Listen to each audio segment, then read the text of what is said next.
What if I told you that the single most devastating blow to the future of the US dollar wasn't delivered by China, or by a financial crisis, or even by America's greatest rivals, but by America itself?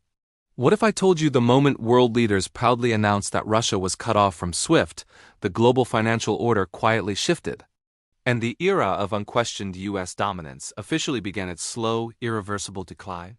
And what if I told you that in the decades to come, historians may look back at 2022 not as the year Russia invaded Ukraine, but as the year the United States accidentally triggered the beginning of the end of its own empire? This is not a conspiracy. This is not political.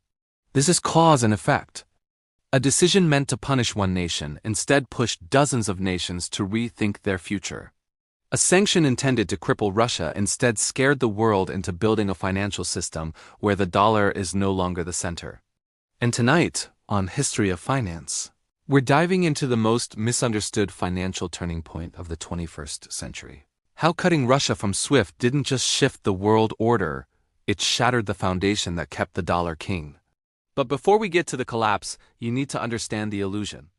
Because for decades, people believed the dollar's power was unbreakable.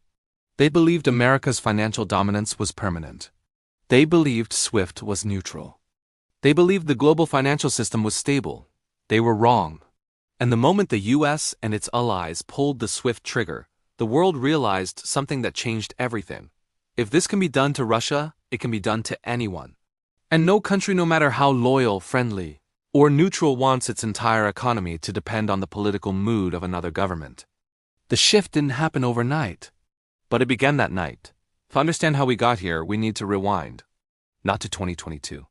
Not to 2014, but all the way back to a world rebuilding after World War II.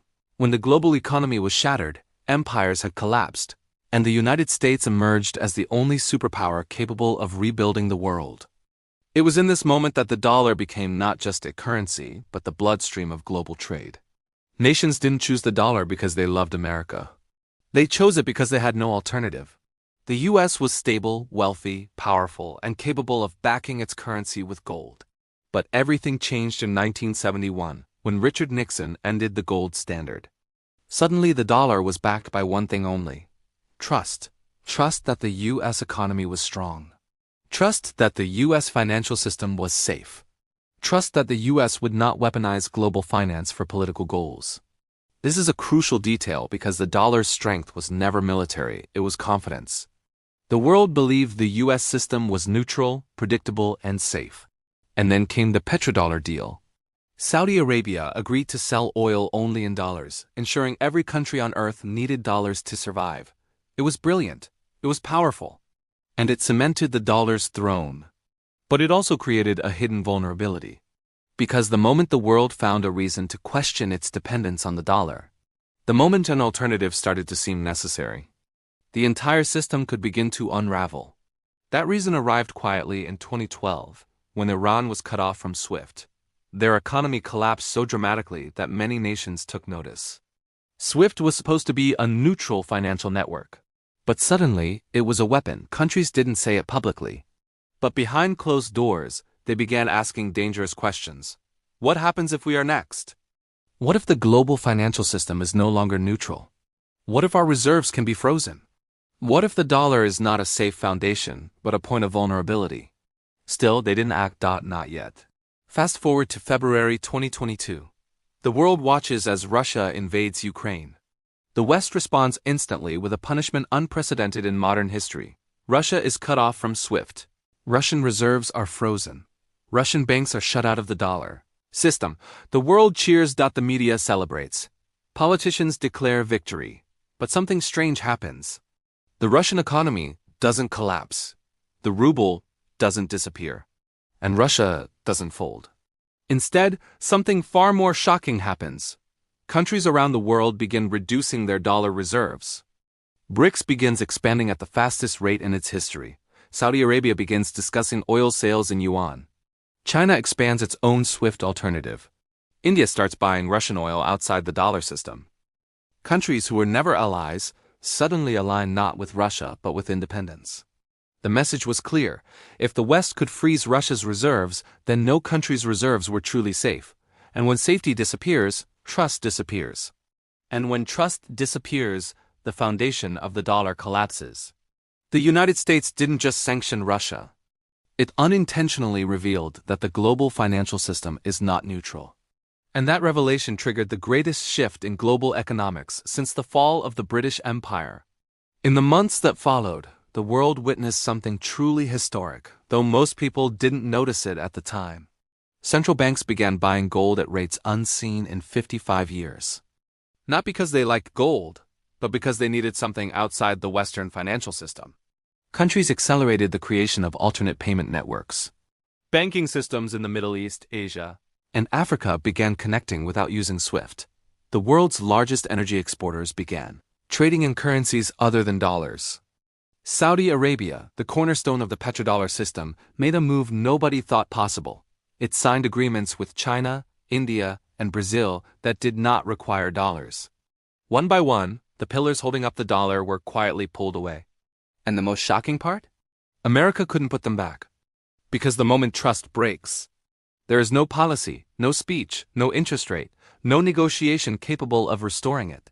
The US tried. It reassured allies. We will only weaponize finance against enemies. But every country knows enemies can become allies and allies can become enemies. Governments change, policies change, priorities change. Trust does not. The US raised interest rates to strengthen the dollar. But high rates only work temporarily. They crush global economies. They push nations away from dollar-denominated debt. They accelerate the search for alternatives. The US tried to strengthen sanctions. But stronger sanctions only convinced more nations to build systems that bypass the dollar entirely. The US began exploring a digital dollar. But countries realized something terrifying. If America can freeze your reserves today, a digital dollar allows it to freeze them instantly. In other words, every fix made the problem worse. Meanwhile, China expanded its digital yuan, connecting over 160 countries. India's payment system began integrating with nations across Asia and Africa. Russia's own system became a survival lifeline. BRICS, once mocked as symbolic, became an economic counterweight larger than the G7. The world wasn't turning pro-Russia. The world wasn't turning pro-China. The world wasn't turning anti-America. The world was turning independent. The most shocking data of all emerged quietly, almost silently. The dollar's share of global reserves, once over 70%, fell to the mid-50s after the SWIFT sanctions. This was the fastest decline in the history of the dollar. And no matter how many speeches Western leaders gave, the message was clear. Your money is not safe if it sits in the Western system. The tragedy is that this collapse was avoidable. If SWIFT had remained neutral, if global finance had stayed above politics, if sanctions had targeted individuals instead of entire systems, the dollar could have remained dominant for another generation.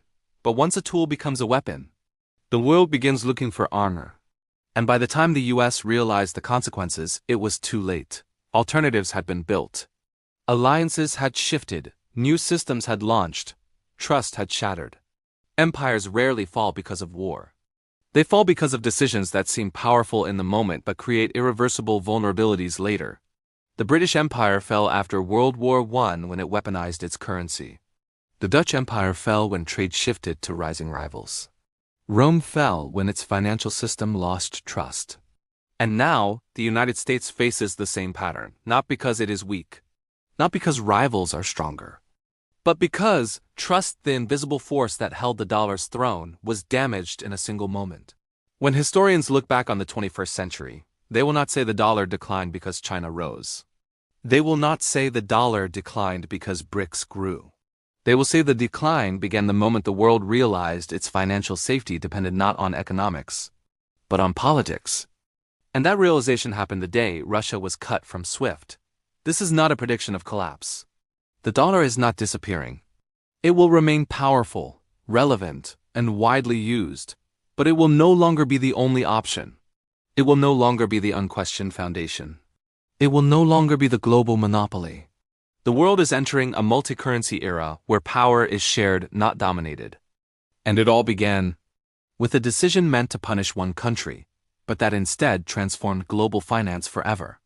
If you want to understand the future, if you want to see how the next decade of global power will shift, And if you want more deep dives into the stories shaping our financial world, then make sure you are subscribed to History of Finance because this is just the beginning. The world is changing faster than anyone realizes. And only those who understand the past will be prepared for the future. So, hit like, hit subscribe, and share this video because the truth about money never stays hidden forever.